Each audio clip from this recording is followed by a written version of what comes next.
Wow, math is learned through books and study. We used the drones to construct a racing track. And then we used geometry to use the track. We used different angles to make the track. We used the angles 45, 60 and 90 degrees to make it. And now we're going to drive the drones through the track and time each lap and put it into a diagram. And we can even use the times of each lap and find out the average times of all the laps.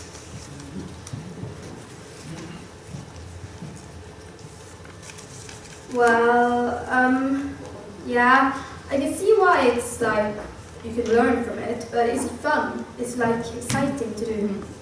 Yes, it's really exciting.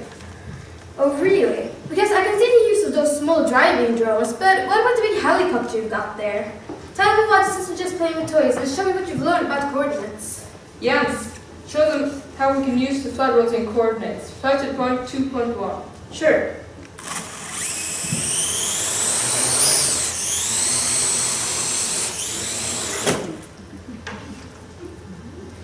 It's easy when I can check the speed and altitude on my screen.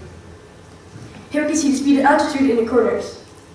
The x-axis tells us how far to left or right to go in a spine, and the y-axis tells us the height to go. We actually had some very brilliant students that did this. Here in this first picture, you see some students testing out the racing track they made. In the second picture, you see some students learning the basics of drone programming. And in the last picture, you see some students showing off the sketch they made for the racing track. Yes, I understand. Very clever. They must have some great teachers. But the drones I've seen on the news are huge death machines killing civilians. How can this be the same? True enough. In social science, we had a visit from the Norwegian army that explained in what way they use drones. And we had a lot of questions for them since we just seen the movie Drone about the use of drones in the American army. So there is a lot of controversy to the use of drones. But the University of Bergen also showed us how they use drones for measuring wind with flying drones. Drones can also be used for learning, like now, or map making or even pizza delivery. We also had a quick session with Kristina Sevik, where she taught us the basics of programming using drones. I'm impressed. But I will think about this later. Anyway, now we have to get ready for class. We're having English grammar. But teacher, I know grammar is important. Why can't we have something else for once? Yeah, I would much rather want to learn about what's going on in the world and how life is like in other countries. I hear a lot about Ferguson in the news. Why can't we all have about this? What's happening? How are we going to do that? We are in Norway and Ferguson is in America. I've not learned about this in a teaching academy. We can use Twitter to contact people from around the world. I don't use Twitter, so... Just look at the screen, we can show you.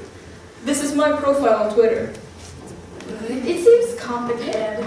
No, it's very easy to use. You send people short messages. It's basically like an international online messenger. That's free. We've been tweeting with people that are experts on race issues in the USA. And we've been in touch with teachers and professors. We've also been tweeting with some of the people that are living in Ferguson. It was great to get answers from these experts, because then we could hear about the events from a much closer point of view. Here is some of the tweets from our class. At first, we sent out tweets to show our support to the protesters in Ferguson, but we got no response. But then we started following these experts on race issues, and we got some great feedbacks. Guys, can you tell me more about how you did this tweeting? But not everybody agreed with what we had to say. Here is one in our class discussing with one opposed to the protesters in Ferguson. Though he did not agree with us, this is a great way to know both sides of the case. You also know what it's actually about, and it also shows that there's always two sides of an issue. Well, this is great and all, but I have another great idea. Maybe you could use this in a reading project and contact some of the authors of the books we are reading. Yeah, we actually did that. Oh. Here's a girl in our class contacting her author and get a response. We also talked a lot about books in our class and discussed them ourselves. I also want to contact the Minister of Education and talk to him about bullying. Here's a guy in our class getting an answer on his opinion on bullying. Well, I guess it can't hurt to do this, and maybe you future when we were learning about Australia. Yeah, we could use Google Docs this time. What's Google Docs? Google Docs is like an online Word document where several people can work on the same document at the same time. Even in different countries? Yeah, all around the world. I've got another great idea. Maybe we could use this and contact some of our friends in Sydney, Australia. Yeah, we actually did that too. Oh. Here are the questions we put down from our class, and the answers we got. But not only have we contacted students in Australia, we also got to know some students in Charlottesville, Virginia. We interviewed them and used the information to make a superhero story about them. It was really a lot of fun. Okay, so what about history? This focus on on the future and modern stuff is great, but history is important as well, right? Yeah, we actually also had a project involving Bergen in 1814. I thought you combined modern stuff and history, but I guess not. But we do. How? Not only did we write essays about Bergen in 1814, we used 3D printers to make models of buildings for that time period. And they're now at the public library in Bergen, if you want to go and see. So they're like on display? Yeah. Oh, okay. Even if I hate to admit it, you're probably right. And I guess I should go and look at those models you made. But now class is over, so yeah, it's time to go home. Thanks, teacher. I never thought I would have so much fun at school, and I felt like I've learned way more than normal. And thanks for inspiring me, boys. I hope we do this a lot in the future.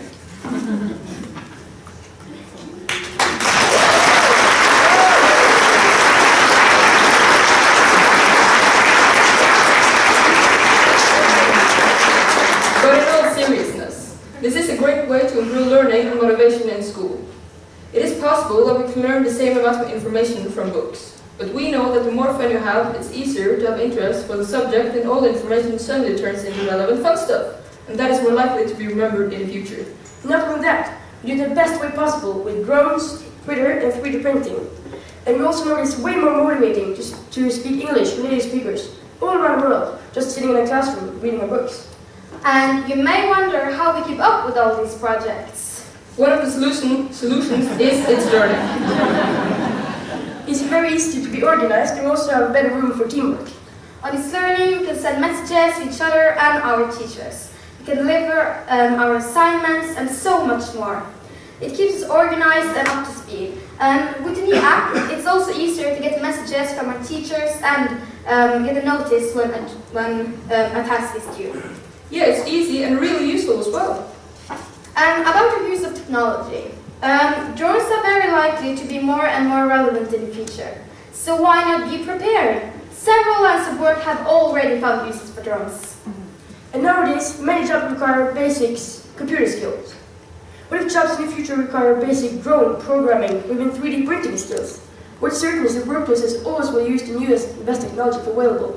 And English will be valuable for communication all around the world. For example, 3D printers have already made their entrance and found their places in new and innovative workplaces. These technologies have really made their way up in the market. And like we said earlier, jobs may require basic skills with these technologies in the future. And not only have we been having great fun with amazing tech, we also contacted students from both Australia and the US, where we learned a lot about different cultures. We basically made our new friends into superheroes. It was really fun and interesting to do this. This whole presentation was entirely made by the students of 8th grade on MAH00007. And people may say that technology is expensive and hard to use, but the movies at the beginning of this presentation was made by 13-year-olds and was filmed with mobile phones and drones. So we want to thank the students on 8th grade on MAH00007. And if you would like to know more about how we use technology in our classroom, there's the Twitter names of our teachers. Please contact us. Thank you for your attention.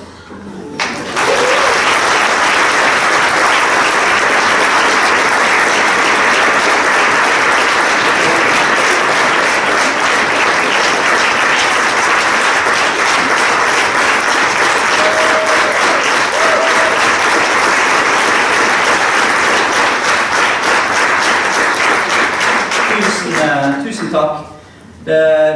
Vi tenker tenkte det var den beste måten å åpne konferansen på. Det var faktisk det handler om elevene får lov til å gjøre det. Nesten høre hva dere heter. Dere har mikrofon. Hva heter dere? Carl. Jens. Liv. Ja. Og så er det mange som lurer på hvorfor har dere den på engelsk nå da? Jo, fordi at i januar så var vi nemlig på BEC-konferansen i London.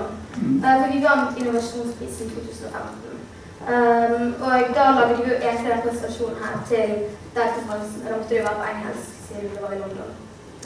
Tusen takk til deg.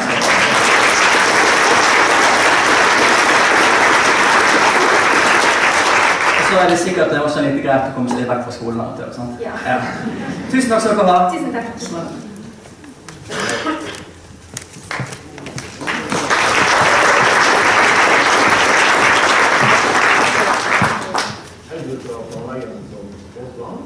Den er dynamisk, og alle endringer som vi gjør underveis, det vil være tilgjengelig både for meg og for elevene.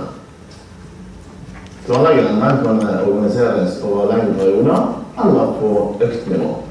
Alle økter som ligger inn, de vil automatisk legges inn i kalenderen til elevene. Her skal jeg legge inn en ny økt innenfor sannsynlighetsregning. Nå trykker jeg på legg til plan. Jeg kan da velge en dato som man automatisk vil finne i kalenderen. Neste økt vi skal ha er torsdag 2. april. Her kan jeg legge inn en titel som heter kombinatorikk. Under øktbeskrivelse kan jeg skrive en beskrivelse av dagens økt. Jeg kan hekte på kompetansemål.